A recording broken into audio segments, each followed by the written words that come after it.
These, the commandments I give you. Jews, Hebrews, Israelites, the chosen people. They are known by many names and are one of the oldest people inhabiting the world today. And yet their true history is relatively unknown. They made a covenant with God, whose names they are forbidden to even pronounce. Since very early in their history, they witnessed miracles and interacted with supernatural beings. Jewish sages and Kabbalists are possessors of an amazing arcane knowledge few people have access to. In this documentary, we will delve deep into the entire history of the Jews, from their origins to the present day. Welcome. In 1896, legendary Egyptologist and archaeologist Sir William Flinders Petrie made an incredible discovery in the sands of Thebes, Egypt. He and his team uncovered a 10-foot-high black granite slab, completely covered in hieroglyphic scripture and drawings. It was a celebratory inscription made by Pharaoh Merneptah, who ruled Egypt between 1213 and 1203 BCE. Most of the Merneptah Stele describes his victory against the Libyan invaders who threatened his reign, and his predecessors, Ramesses the Great. Libya was known at the time as the land of the 9 bows because they were unbeatable in ranged combat. Merneptah, however, crushed them by attacking from all sides with loose, fast cavalry. Egyptians were known for disliking empty spaces, so at the end of the stele, when the Libyan campaign description was finished, the royal scribe added a few lines detailing another, minor campaign by Pharaoh Merneptah, this time to Canaan. The stele reads, "The princes are prostrate, saying peace. No one raises his head among the 9 bows. Desolation is for Tehenu. Hatti is pacified. Plundered is the Canaan with every evil. Carried off is Askaluni. Seized upon is Gezer. Yanoam is made non-existent. Israel is laid waste. Its seed is no more. Kaharu has become a widow because of Egypt. All lands together are pacified. Everyone who was restless has been found."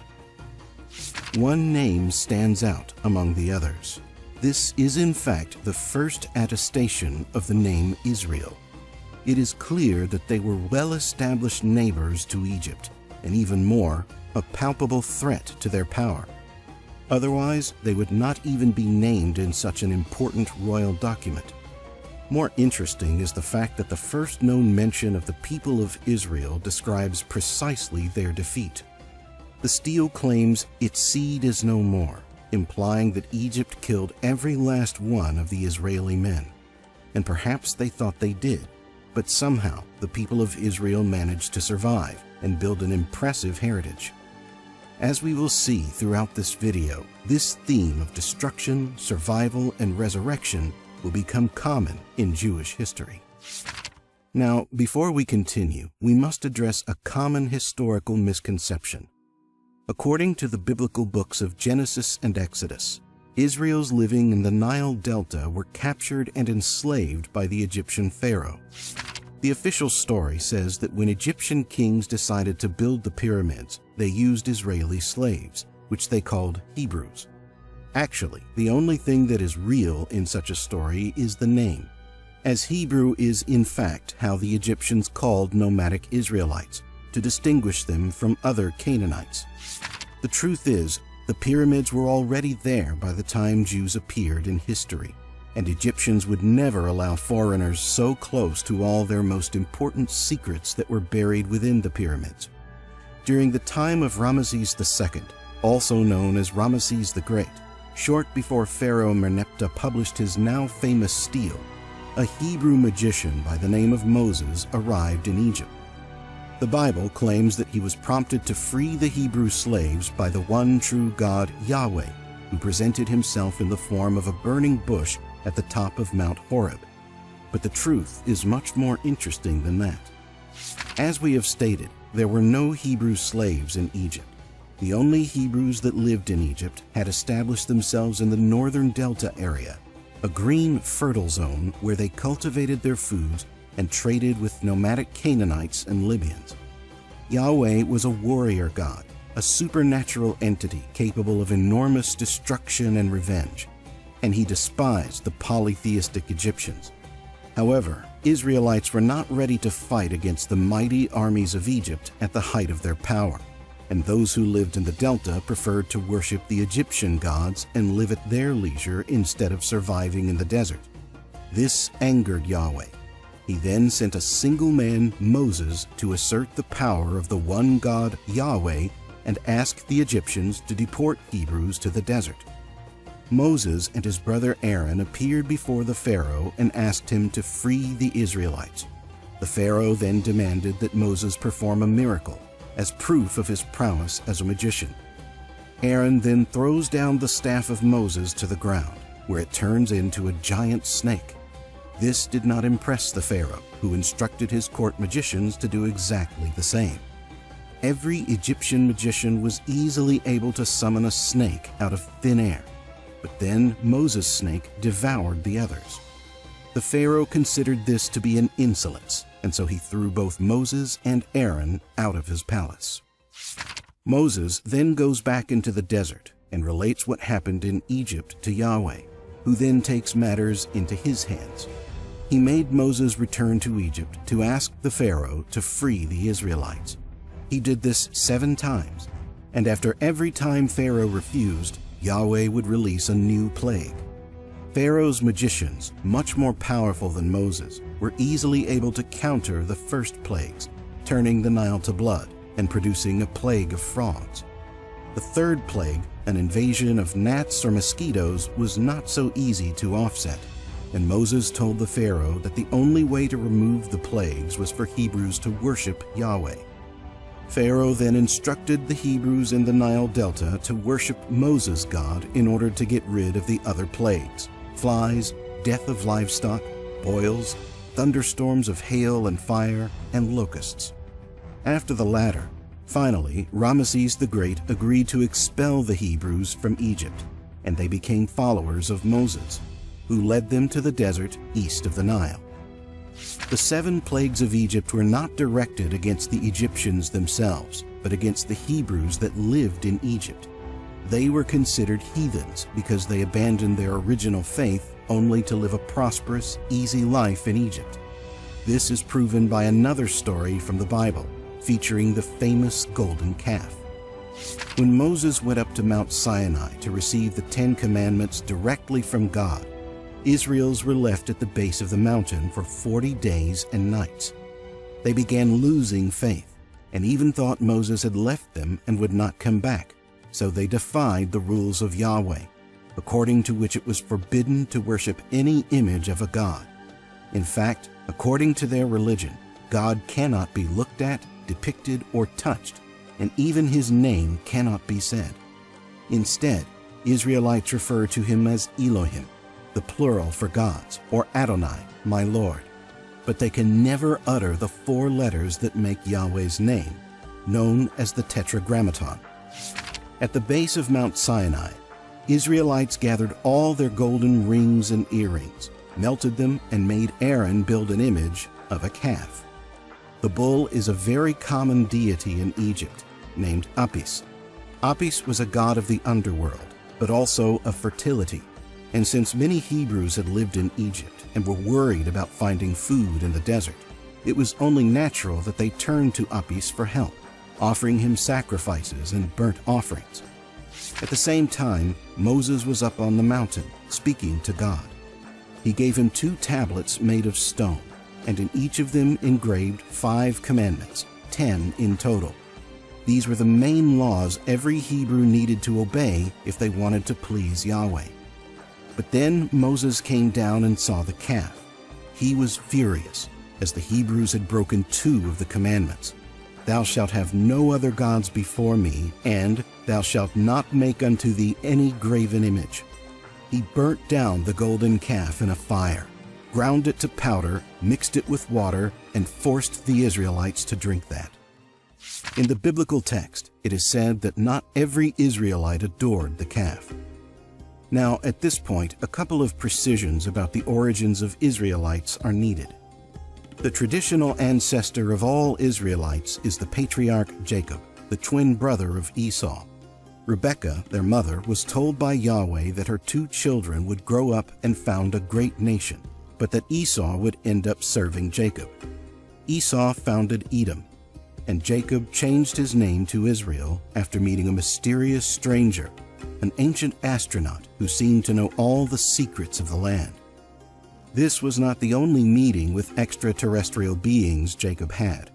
When he fled from his home in fear of his brother and sought refuge in Mesopotamia, he had a dream in which he was able to see a strange device that connected Earth and space.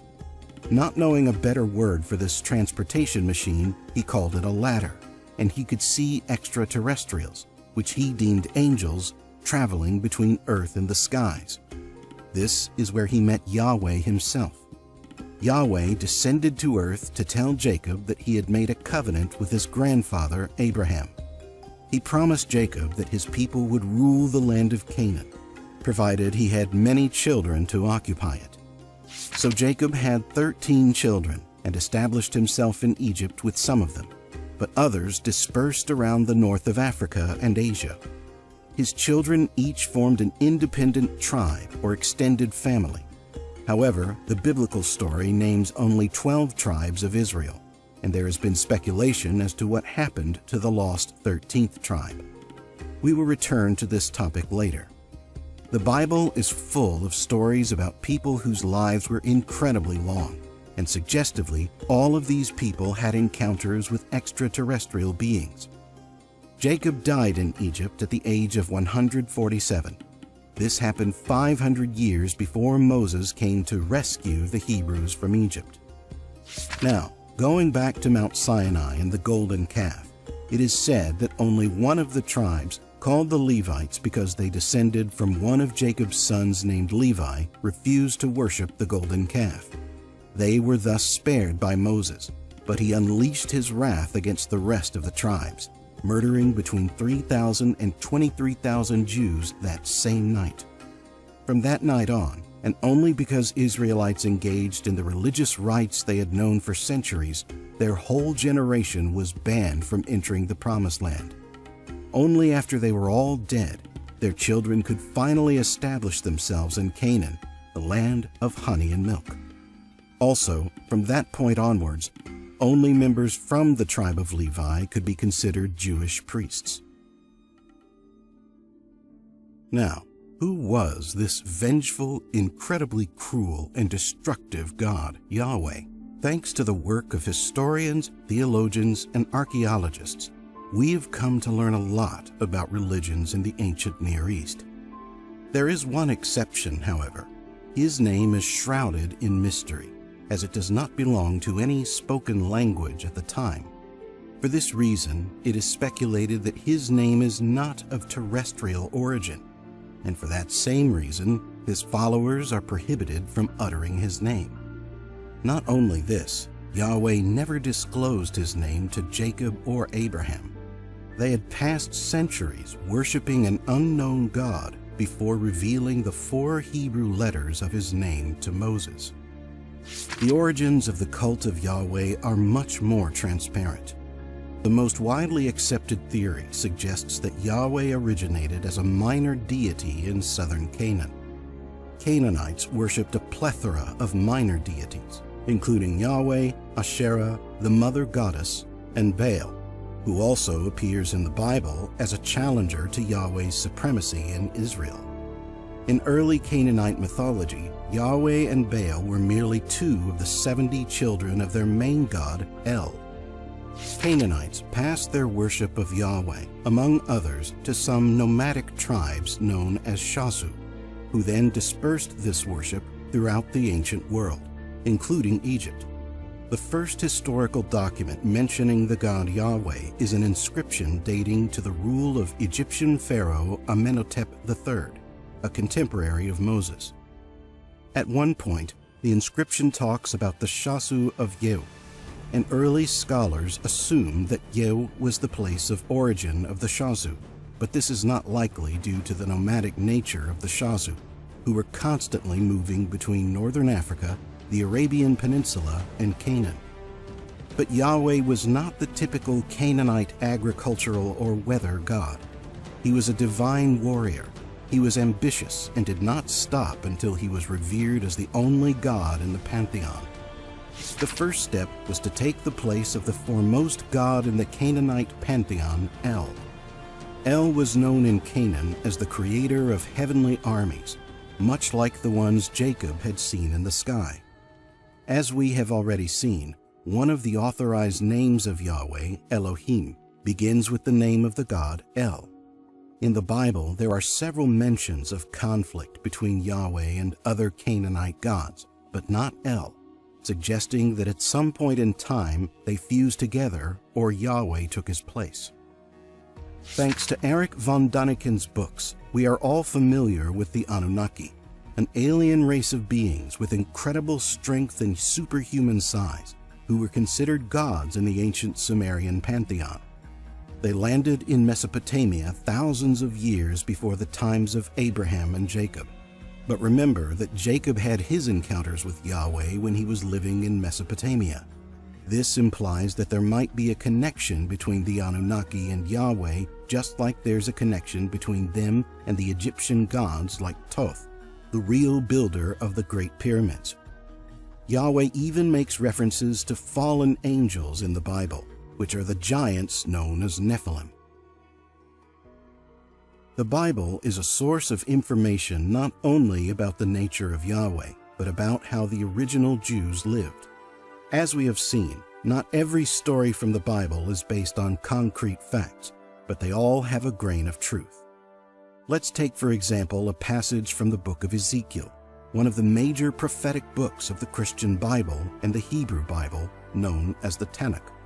The book records the 6 visions the prophet Ezekiel had during his exile in Babylon in the 6th century BCE. Ezekiel 1:4, Ezekiel tells of his vision of a Merkava, or chariot. This became important in the Middle Ages, with the foundation of a whole school of Kabbalistic thought called Merkava mysticism. In reality, the vision of Ezekiel describes a close encounter with extraterrestrials. In his account, the heavenly chariot was driven by a likeness of a man, only bigger. The vehicle had 4 wheels and was pulled by 4 humanoid creatures, each one with 2 pairs of wings and faces that blended animal and human features. This was actually a spaceship, a vehicle ancient astronauts used to travel from and to the Earth. The Bible is full of references to impossible vehicles, including Noah's Ark, a ship so big that every species of animal on Earth fit inside it. The story of Noah also helps to show how the Bible is inspired by other texts from the time. The Mesopotamian Epic of Gilgamesh, composed long before the Bible, has a similar myth about a great flood. In this story, the highest god, Enlil, decides to destroy the world with a flood because humans have become too noisy. The earth god Ea, the creator of humankind out of clay, forewarns a hero by the name of Utnapishtim about the destruction that is about to happen and gives him instructions for building a giant boat to overcome the flood. As we know, this is exactly the same story of Noah and the Ark from the Bible, and the similarities do not end there. The Babylonian creation myth, called Enuma Elish, is very similar to the creation described in Genesis 1, including the creation of the world out of water, the separation of darkness and light, and the establishment of order by a single mighty divinity. The Bible is full of accounts of sightings of heavenly beings. Some canonical Jewish texts, such as Psalms 19:2, claim, "The heavens declare the glory of God," implying that the worship of Yahweh is not restricted to humans on earth, but also to heavenly beings living beyond the skies. The social structure of the early Jews is also described in the Bible. Originally, they were nomadic and organized themselves in tribes, led by a patriarch. The family or tribe was thus the most important social structure to them, and it continued to be so when they finally settled in Canaan, the Promised Land. As we have already seen, every Israelite who was alive at the time of the Golden Calf incident was unable to enter the Promised Land. This included Moses, who was left behind when the tribes crossed the River Jordan, now under the leadership of his son Joshua. After 40 years in the desert, they finally were able to establish themselves in Canaan, building cities and a temple in Jerusalem. In order to achieve this, they exterminated the Canaanites that inhabited the region, citing their God-given right to the Promised Land. There, they wrote and codified the Pentateuch or Torah, the first 5 books of the Bible, and developed their religious practices. These included sacrifices and festivals like Yom Kippur, the Day of Atonement, and Passover. The Torah also explains the dietary restrictions of Jews, who are forbidden to eat meat from camels, pigs, hares, and shellfish. Originally, each of the 12 tribes was self-governed and coexisted without the need to build a state. But once in Canaan, and with so many powerful neighbors, the elders of all Israeli tribes decided that they needed a king. A Jew named Saul was appointed king, but did not last long, as he soon disobeyed Yahweh and was punished by him. Yahweh had him killed in battle against the Philistines. The next king of Israel and Judah was David. David also faced challenges, both from his neighbors and from the Israelites, who started a civil war that forced David to flee momentarily. He gathered support and returned to Israel, crushed the revolt, and forged a powerful and unified Israelite monarchy. He was a successful military leader who defeated the Philistines and avenged Saul, also securing the borders of Israel. It is at this time in history that we can begin to talk about a true Israel empire, which exerted dominance over the neighboring Philistia, Moab, Edom, and Ammon, and even managed to subdue the Armenian city-states of Aram Zobah and Aram Damascus into becoming vassal states. David is succeeded by his son Solomon. Solomon is remembered as a great king, famous for his wealth and his sense of justice. It is Solomon also who built the first temple. It was located at a very important location on top of Mount Moriah in Jerusalem, exactly where Solomon's father, King David, had a meeting with an extraterrestrial angel. The Temple of Solomon was the first embodiment of the arcane knowledge passed on for generations that the Israelites had been given directly by Yahweh. This is why many scientists and researchers have carefully studied what each part of the temple meant. The Book of Kings describes in detail how the Temple of Solomon was built. The entrance to the temple was supported by 2 sturdy columns or pillars. The right one was called Jachin, meaning he establishes, and the left one was named Boaz, in his strength. These embodied the duality of all the cosmos, and in medieval tarot cards, one can see that the high priestess is surrounded by 2 columns, one with the letter B and one with the letter J. Apart from the duality expressed in the columns, the temple was divided into 3, because 3 was considered the number of God, perfection, harmony, and wisdom. The first part was a great court with an altar for burnt offerings, where the people of Israel assembled to worship God. This part of the temple was public. Then there was the holy place, which consisted of an enclosed room with a golden candlestick, a golden altar for incense, and a table. This room was not public, but was open to Israelites when the priests officiated ceremonies. Finally, there was the Holy of Holies, forbidden to everyone but the high priest once a year. Inside this mysterious room, there rested the Kaparet, or mercy seat, which was the gold lid placed over the Ark of the Covenant. It featured 2 gold cherubim at the ends, symbolizing the space in which Yahweh appeared and dwelled. This was connected with the rituals of Yom Kippur. which was the only day in the year when the Holy of the Holies could be accessed. Solomon also went on to rebuild numerous significant cities that had been destroyed, including Megiddo, Hazor, and Gezer. Unfortunately, when he died around 926 BCE, the tension between the tribes of Israel transformed into another civil war. Solomon's successor was his son Rehoboam, who could not prevent the unified monarchy from splitting into two kingdoms, the northern kingdom of Israel and the southern kingdom of Judah, with Jerusalem as its capital. Separated and under no strong leadership, the kingdom of Israel was conquered in 722 BCE by the Neo-Assyrian Empire. The kingdom of Judah managed to resist for a century, but in 586 BCE was finally defeated by the Neo-Babylonian Empire, and all the Israelites were enslaved. After winning the Battle of Carchemish against the Egyptians, Babylonians under King Nebuchadnezzar became the most important empire in the ancient world. Easily defeating the fragile kingdom of Judah, Nebuchadnezzar chose to impose tribute on the Jews, which they did for 3 years.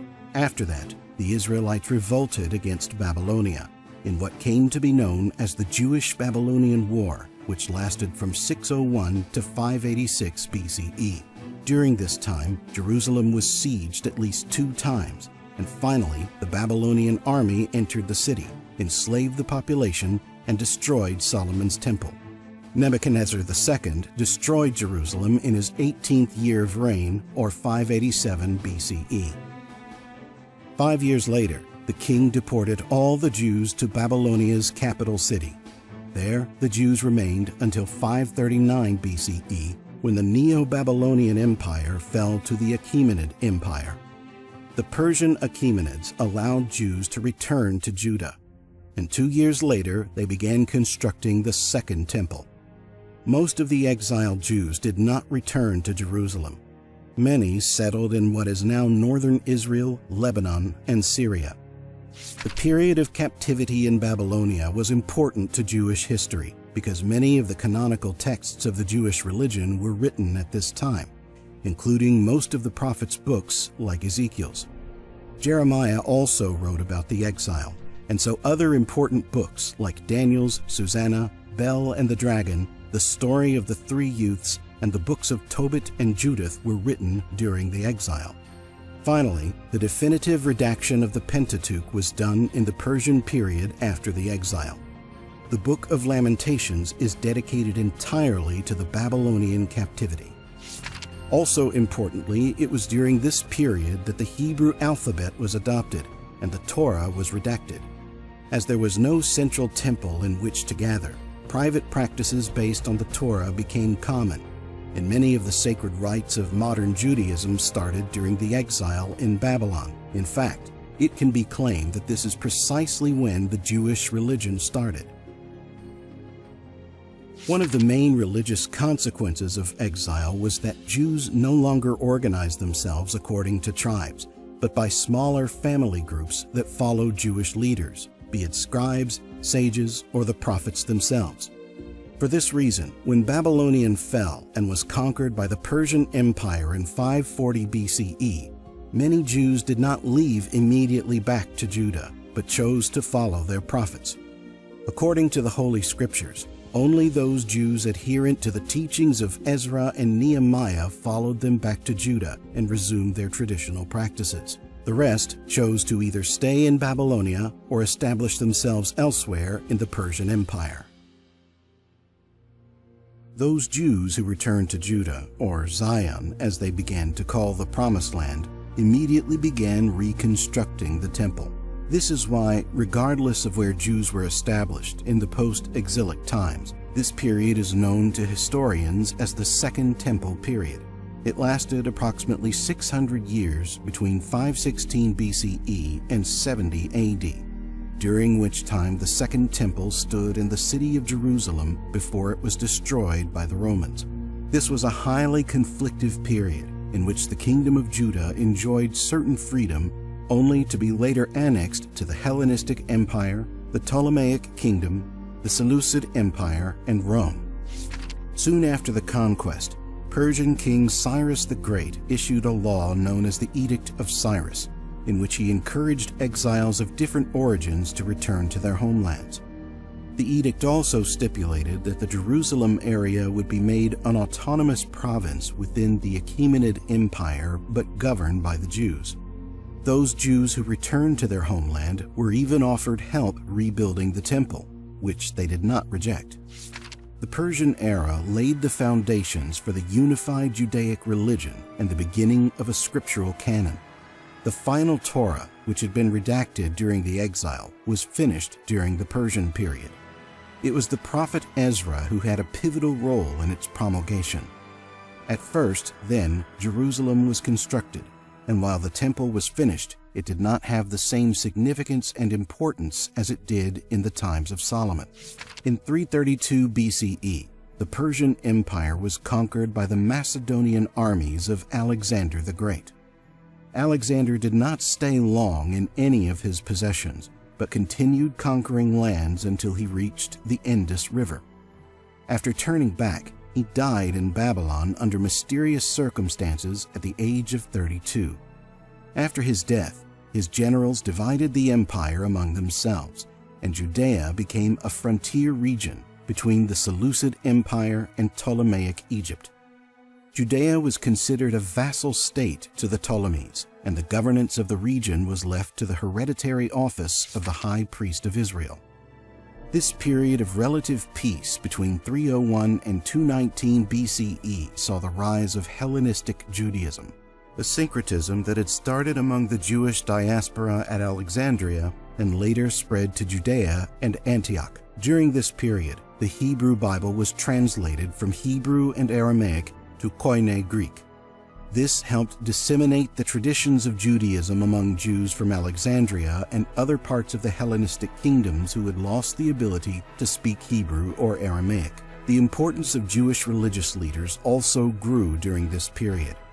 Jewish leaders were perceived by other empires as valuable allies, and for this reason, when the Seleucid king Antiochus III captured the Judea region for the Seleucid Empire, he made efforts to protect Jewish culture and Jewish institutions.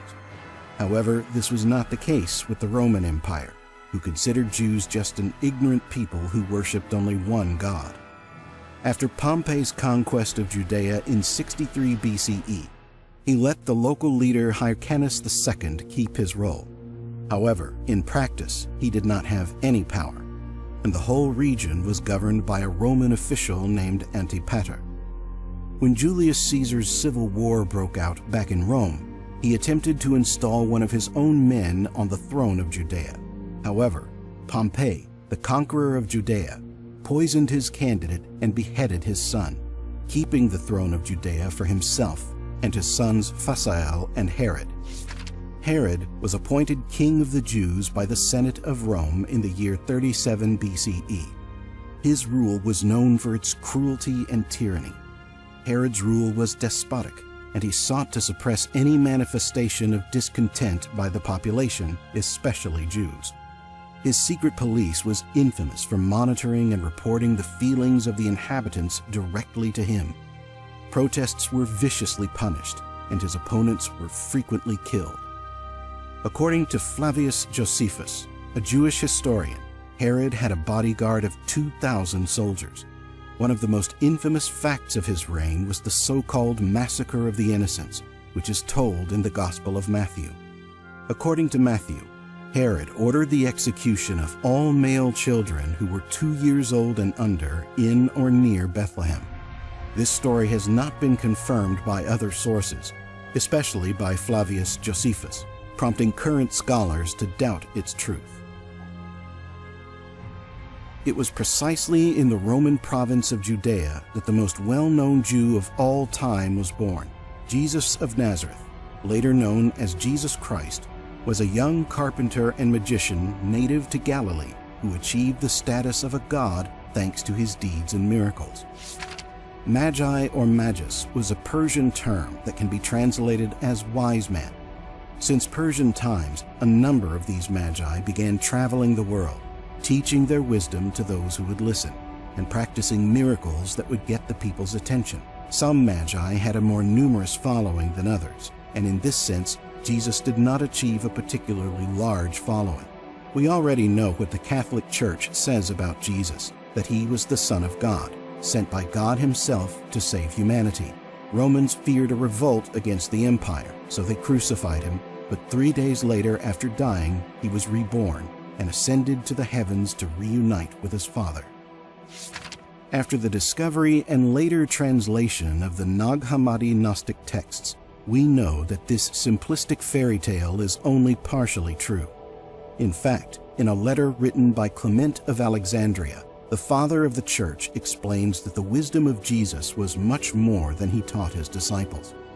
Clement believed that there were 3 levels to Jesus' teaching: one for public consumption, which is the teaching found in the Gospel of Mark, for example, a more spiritual set for initiates only, and a third grade of wisdom so exalted that it was beyond the capabilities of human expression and could never be written down at all.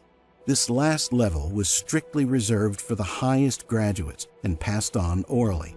For this reason, we may never know what Jesus had to teach. This 3-level structure is reminiscent of the 3 different spaces in Solomon's temple. In fact, there are some people who believe that wood from the columns in Solomon's temple was used in the fabrication of the cross. This claim is impossible to prove. But what we do know is that Jesus Christ had to be in contact with the same higher beings Solomon met more than 1,000 years before. The Gnostic Gospels found in Nag Hammadi actually point to Jesus having descended from above to reveal the truth to humanity. Gnosis is a hidden knowledge that can only be transmitted through spoken word, and even then, any disciple who wants to receive this truth needs to prepare him or herself for a long time before being able to understand the teaching. Gnostics believed no one could even understand God. He is distant, unknowable. The Creator God that we worship on earth is nothing but a lesser, flawed deity. Jesus, then, is not the representative of the true God, not his own flesh. He did not come as a savior, but as a revealer, who tried to show the world how to escape the material prison and reconnect with the inner principle, the divine spark that Gnostics believe is inside every person. In this sense, according to Gnostic teachings, Jesus taught the knowledge of oneself, because only through knowing oneself can one gain knowledge of God. Discovering that inner divine spark is what leads to unity with God. This explains why the Gnostic Gospels show Mary Magdalene in other light than the common biblical tradition. In the Bible, Mary Magdalene is just a background figure, but according to the Gnostic Gospels, she was a close disciple of Jesus. The Gospel of Mary Magdalene even presents her as the recipient of special teachings from Jesus, suggesting a deeper understanding. Gnostics did not make any distinction between men and women. They both had the inner spark and were equally prepared or unprepared to receive the true wisdom. In the Gospel of Philip, Jesus is even said to have loved Mary Magdalene more than other women, which is confirmed by a fragment found 10 years ago that speaks of Mary Magdalene as Jesus' wife. But Jesus was not the only Jew to be persecuted in Rome. The Romans were accustomed to assimilating conquered peoples into their cultural sphere, so they clashed with the Jewish people who would not betray their strict monotheism. In turn, Roman polytheistic practices and emperor worship were seen as idolatry by Jews, and thus a mortal sin according to the commandments. Following Herod's tyrannical rule, other Romans also treated Jews cruelly, fueling a nationalist sentiment and an increasing resistance against the Roman rule. A political movement known as the Zealots sought to incite the people of the province of Judea to rebel against the Roman Empire and expel it from the Holy Land by force. The Zealots led several uprisings throughout the 1st century AD, and by 66 AD, they became an open major rebellion known to historians as the First Jewish-Roman War. The Roman response was brutal. Jerusalem was sacked, the Second Temple completely destroyed, and thousands of Jews were killed or sold as slaves in the Roman capital. This did not discourage Jews, who decades later initiated a large-scale armed rebellion known for the name of its leader, Simon Bar Kokhba.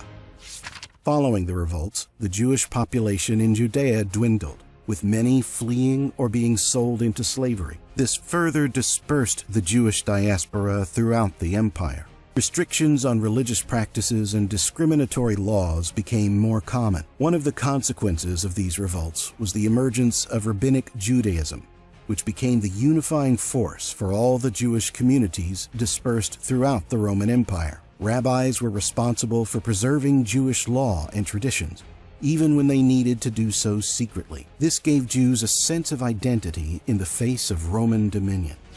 A legacy of complexity. The relationship between Jews and Romans in the empire defied easy categorization. Periods of tolerance coexisted with brutal repression. The legacy is complex, marked by both cooperation and conflict. The Gnostic Gospels, for instance, reflect some of these tensions, with some portraying a more harmonious coexistence, while others hint at Jewish resistance to Roman rule.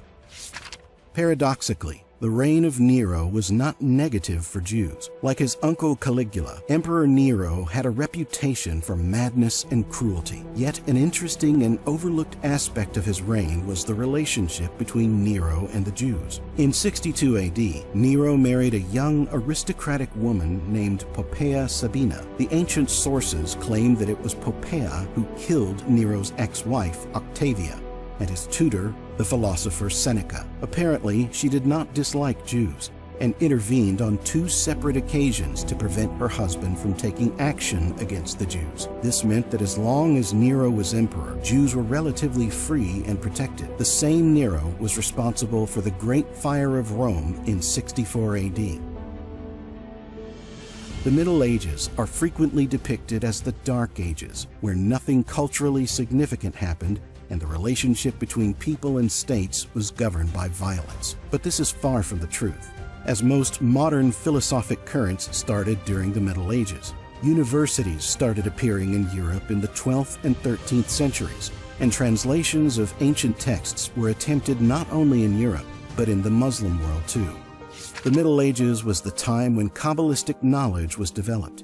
This was a branch of Judaism characterized by its esoteric teachings and was later adapted into Western esotericism and the Christian Kabbalah and the Hermetic Kabbalah. Jewish Kabbalah was the product of profound thought and discussion among rabbis. Like the Gnostic Jesus, they were preoccupied with trying to explain the relationship between eternal God they called Ein Sof, meaning the infinite, and a finite universe created by God. Mortal men are part of that finite universe. So can they even grasp the concept of unending godhood?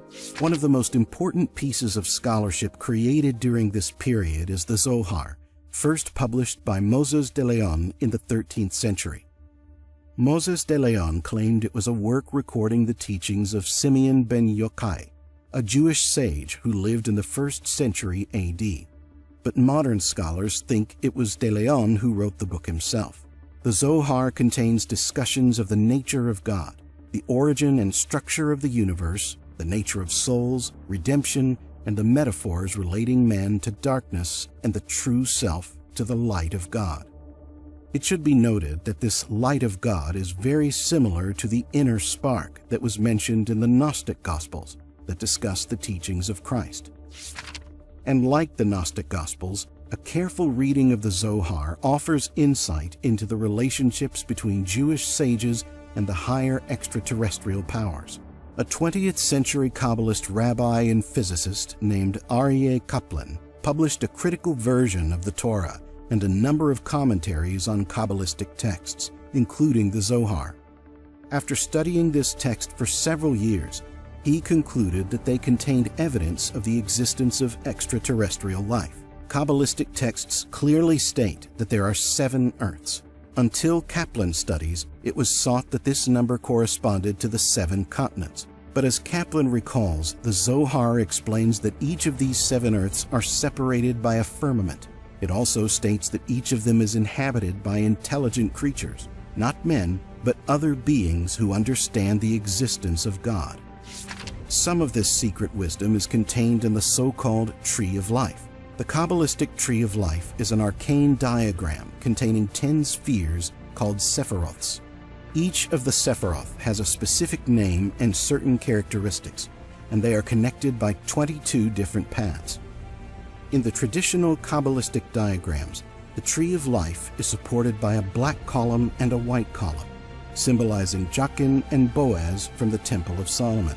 One interpretation speaks of the path between Earth and the skies that the ancient astronauts traveled. Many Jews, and especially Kabbalah practitioners, have established themselves in Spain.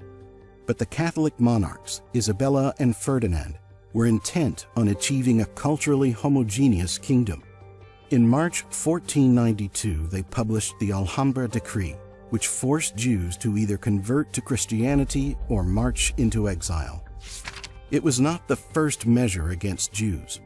During the 14th century, a series of pogroms occurred, the most savage of them in 1391. After that, the majority of Spain's 300,000 Jews converted to Catholicism. After 1492, out of more than 100,000 Jews that remained in Spain, an estimated 50,000 to 70,000 Jews left Spain, while the remainder converted. However, this does not mean that they automatically adopted Christianism. Most of them continued to exercise Judaism in secrecy, despite the threats of the Spanish Inquisition. The exiled Spanish Jews fled mainly to the Ottoman Empire, North Africa, and Portugal. A small number also settled in Holland and England. Officially, converted Jews were known in Spain as Cristianos Nuevos, or New Christians. They enjoyed fewer rights than the Old Christians, giving them few reasons to actually embrace Christianity. Thus, they continued to secretly and discreetly practice Jewish rituals at their homes. This was known as Crypto-Judaism and was similar to the secret Jewish ceremonies of ancient Rome. One of the most clever forms of Crypto-Judaism was the invention of a fictional Catholic saint named Esterica.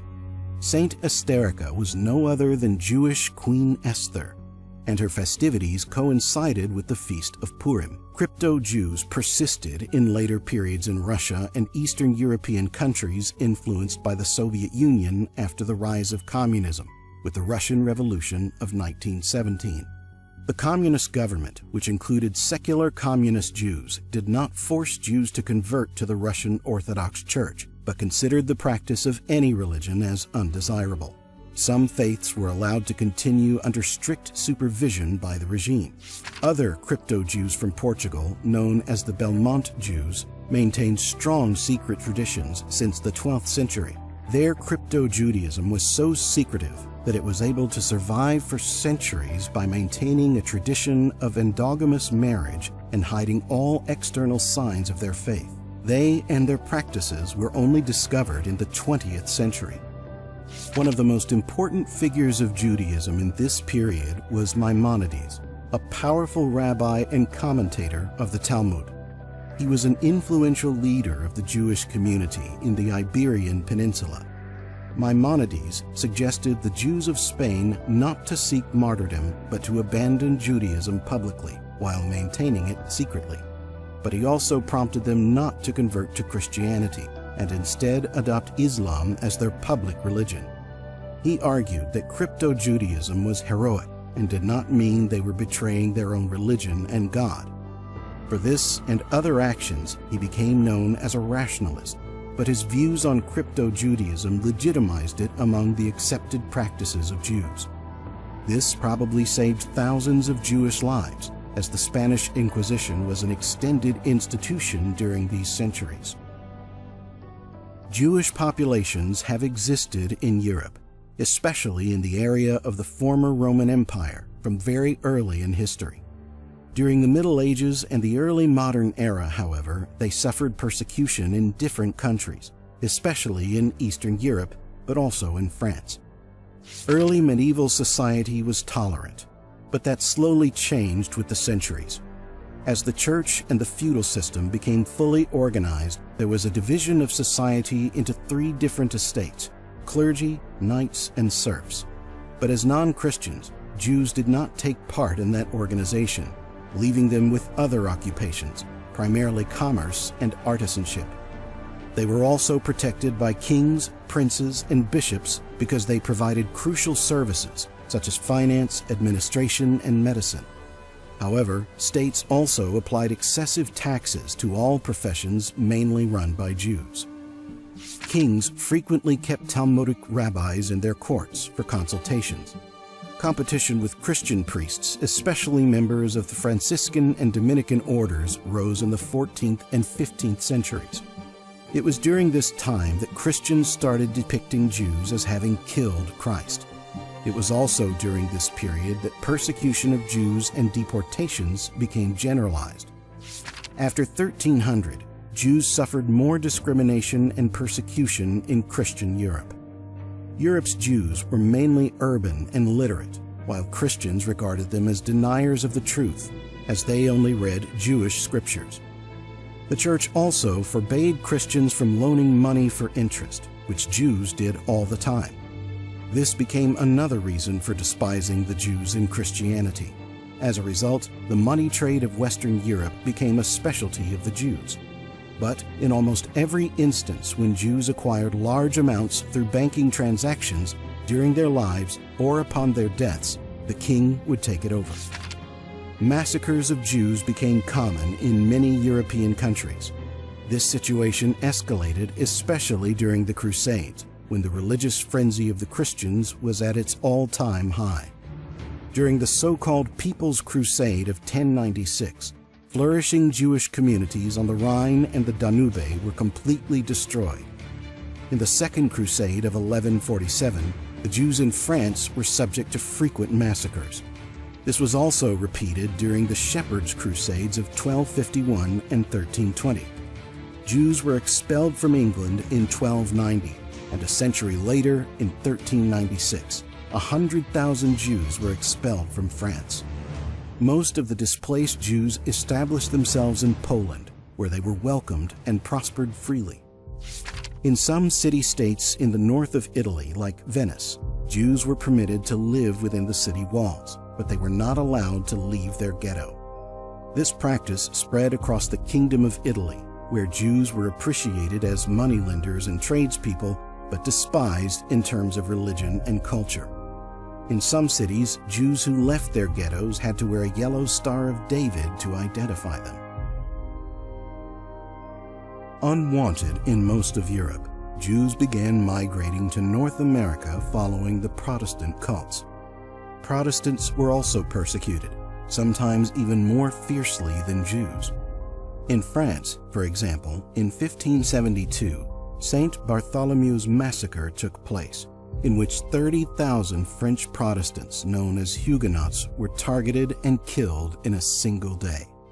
America was an attractive destination for both groups because of its social and entrepreneurial opportunities, and later became a refuge from the peril of ongoing anti-Semitism in Europe. Most Jews never returned to Europe. The American Jewish community grew to about 15,000 by 1840 and about 250,000 by 1880. Most of the 19th century migrant Jews came from German-speaking countries, Austria and Germany, and commonly engaged in trade, manufacturing, and operated clothing stores in many cities.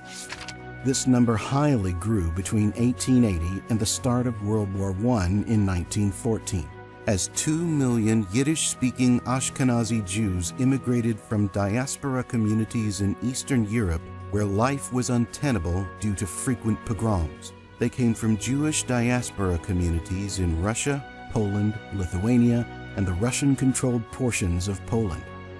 The latter group clustered in New York City, where they are a powerful community even today.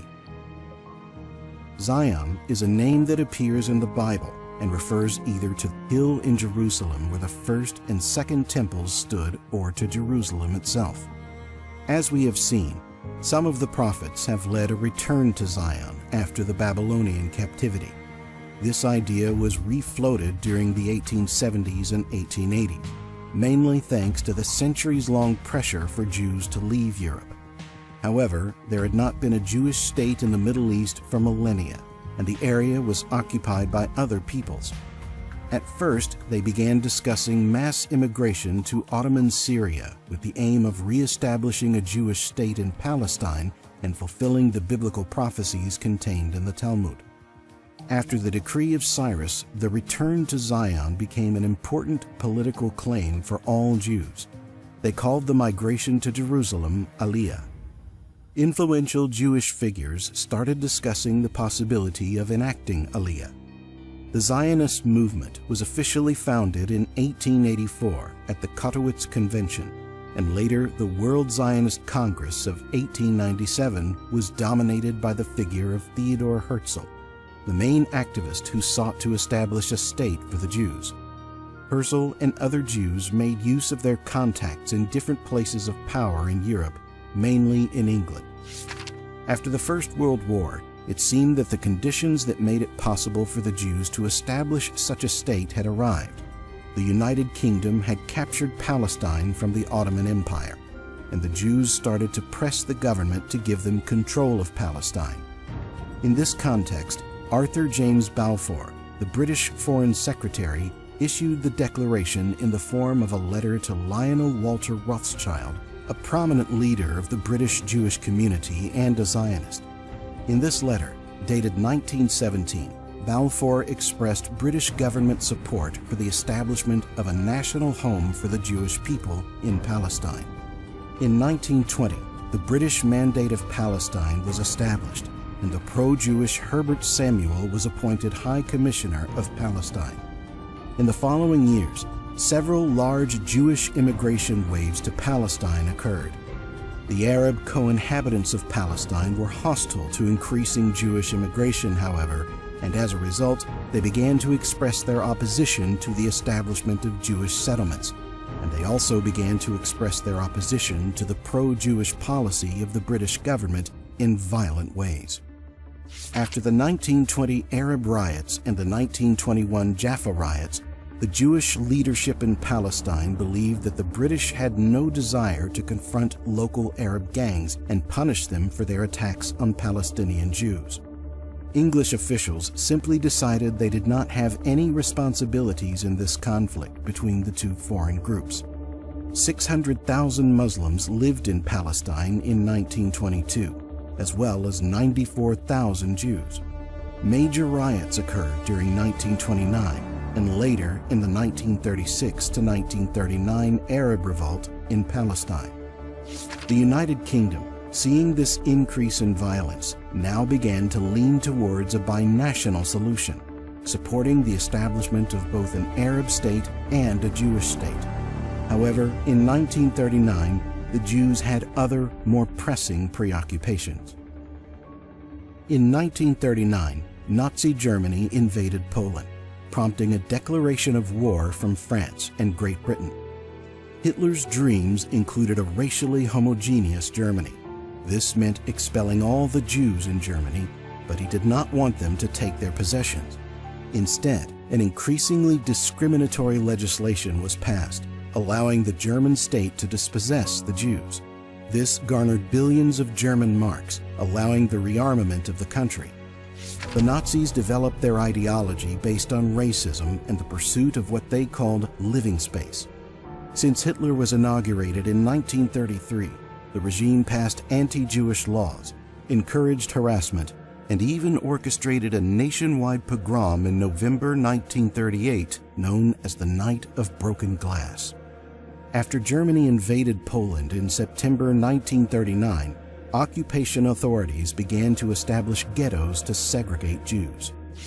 During the Second World War, Germany started to build concentration camps where the Jewish population was sent to do forced labor. But in 1941, due to the increasing costs of maintaining a large camp population and the pressures of the war economy, it was decided that Jews and other prisoners would be eliminated. Between 1941 and the end of the war in 1945, Germany systematically murdered around 6 million Jews, roughly 2/3 of Europe's Jewish population. These mass murders were first carried out through mass shootings, but later poison gas chambers were implemented. Following the invasion of the Soviet Union in June 1941, 2 million Jews were shot by German forces and local collaborators. The property, homes, and jobs belonging to murdered Jews were redistributed to the German occupiers and other non-Jews. Although the majority of Holocaust victims died in 1942, the killing continued at a lower rate until the end of the war in May 1945. Separate Nazi persecutions killed a similar or larger number of non-Jewish civilians and prisoners of war. Many Jewish survivors immigrated outside of Europe after the war. Many of them sought refuge in South and North America. Many German officers also fled to South America and Antarctica. After the war, the Zionist movement resumed its plans for a Jewish state in Palestine. In 1945, the Jewish resistance organizations in Palestine established the Jewish Resistance Movement. It was a paramilitary organization that attacked Muslim targets in Palestine guerrilla style. The Jewish leadership, meanwhile, decided that they needed a larger number of Jews in Palestine if they wanted to have any chance of winning. They began organizing the migration to Palestine of a massive number of Jewish war refugees from Europe, without the approval of the British authorities. They knew that once they established in Palestine, it would be difficult to get them out of there. The British authorities left the discussions regarding the Palestine matter to the newly created United Nations. On November 29, 1947, the United Nations General Assembly adopted Resolution 181, in which they recommended partitioning Palestine into an Arab state, a Jewish state, and a city of Jerusalem under shared control of Muslims and Jews. The Jewish leadership accepted the decision, but the Arab League and the leadership of Palestinian Arabs opposed it. In 1948, a full-blown war between Arabs and Israelis commenced. In the middle of the war, after the last British soldiers of the Palestine Mandate left the area, Jewish leader David Ben-Gurion proclaimed on May 14, 1948, the establishment of a Jewish state in Palestine, which was named the State of Israel. In 1949, when the war ended, the State of Israel started to receive massive waves of Jewish immigrants from all over the world. It should be noted that Israel did not respect the division proposed by the United Nations, and were it not for the Egyptian defense of the Gaza Strip and Transjordan defending the West Bank, Israel would have occupied the entirety of Palestine. Since its inception in 1948, the State of Israel engaged in an aggressive foreign policy, the encouragement of Jews from all over the world to migrate to Israel, and the use of espionage and military power to achieve their goals in the region. Israel is today one of the 9 countries with the most nuclear warheads, even though they are a relatively small country with a population of less than 10 million people. Since 1948, Israel has been involved in several major military conflicts, so many that the entire history of the State of Israel can be told through its wars. When the United Nations voted to partition the British Mandate of Palestine into 2 states, British troops were given orders to leave the country immediately. At the same time, violence between Arabs and Jews escalated. Among the most infamous events was the attack on the Arab village of Deir Yassin on April 9, 1948. This was a small village of 600 unarmed people, but Zionist fighters broke into the village and killed more than 100 people, including women and children. This action sparked retaliation by the Arabs, who days later attacked a Jewish convoy headed for Hadassah Hospital, killing 78 men. Skirmishes and fights broke out every day until in July 1949 an armistice was signed between Israel and the Arab states, and a temporary frontier was fixed. Israelis remember this war as the War of Independence. In the Arab world, it is known as the Nakba, meaning catastrophe. Many families who were displaced during Nakba were never able to return to their homelands even 80 years later. In 1956, the Egyptian president nationalized the Suez Canal, a waterway connecting Europe and Asia that was until that moment owned by French and British capitals. Both France and Britain sent money and weapons to Israel, who agreed to invade Egypt. Once the area was secured, they would step in to recover control over the Suez Canal. The invasion of the Sinai Peninsula began in October 1956, and in just 5 days, the Israeli army managed to capture Gaza, Rafah, and Al-Arish, taking thousands of prisoners. This attack took the Egyptians by surprise, who had no option other than to accept defeat. It was only in 1979, during the so-called Camp David Accords, that Egypt recovered the Sinai Peninsula, a largely uninhabited desertic plot of land. In June 1967, Israeli forces planned a brief campaign to gain control of the whole of Palestine. This was known as the Six-Day War, and Israel managed to conquer the West Bank, the Gaza Strip, East Jerusalem, and Golan Heights, and maintain control over the Sinai Peninsula, which had been recaptured by Nasser after the Israeli Air Force shot down 6 Syrian jet fighters. However, shortly after the war, the United Nations passed a resolution that called for Israel to withdraw from the conquered lands. After the Six-Day War, sporadic fights emerged in different parts of the country. This turned into a full-blown war in 1973. On October 6th, the Jewish holy day of Yom Kippur, Israel was caught off guard by Egyptian forces crossing the Suez Canal and by Syrian forces crossing into the Golan Heights. The Arab armies showed greater aggressiveness and fighting ability than in the previous wars, and the Israeli forces suffered heavy casualties. The fighting, which lasted through the Islamic holy month of Ramadan, came to an end on October 26th. Israel signed a formal ceasefire agreement with Egypt on November 11th and with Syria on May 31st, 1974. According to the Camp David Accords of 1979, Israel would return the Sinai Peninsula to Egypt in 1982. But only 6 weeks after Israel's complete withdrawal from Sinai, increased tensions between Israelis and Palestinians resulted in the Israeli bombing of Beirut and southern Lebanon, where the Palestine Liberation Organization had its headquarters. The following day, Israel invaded Lebanon, and by June 14th, its land forces reached the outskirts of Beirut, which was surrounded, but the Israeli government agreed to retreat after signing a ceasefire with the Palestinians. Eventually, Israeli troops withdrew from West Beirut, and the Israeli army had withdrawn entirely from Lebanon by June 1985.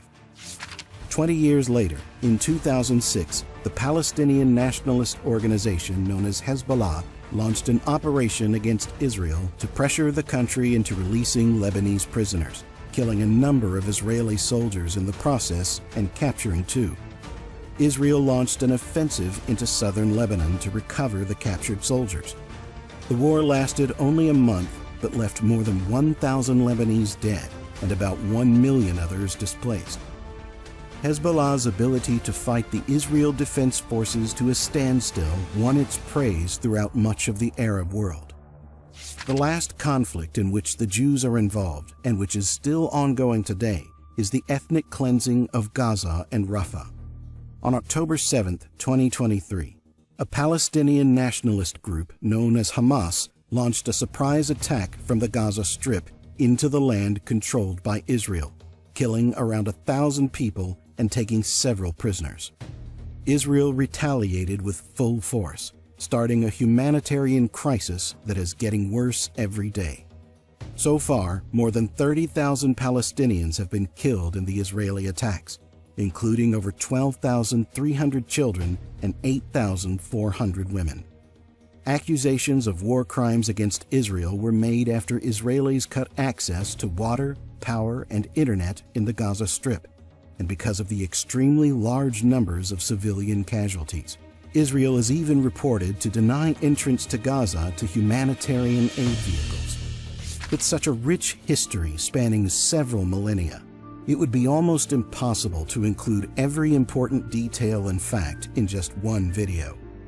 Please write in the comments if you... We have left a profound mark on world history and culture.